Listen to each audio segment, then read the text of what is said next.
Guys, so today we are here in another vlog. So this vlog is gonna be, this is a secret. Just kidding, I'm gonna tell you now. This is describing each other, your family and your friend. So the describer first is my friend Lance, and don't forget to like and subscribe to my channel because this is a cool video. So Lance, describe yourselves now about family, friends, and your school.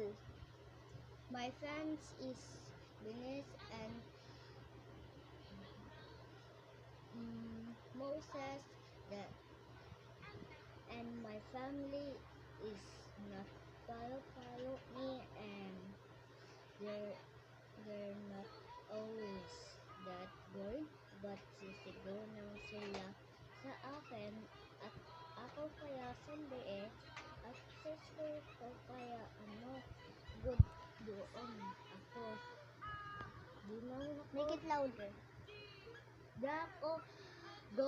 di ako gagawin ng mga bad stops at gagawin na ako mga good stops kasi ako follow mga gawin ng teacher ko kasi good boy ako. Okay? Lance is better describing herself. If you want part, no, just like and subscribe if you want more describers. Bye! Don't forget to like and subscribe.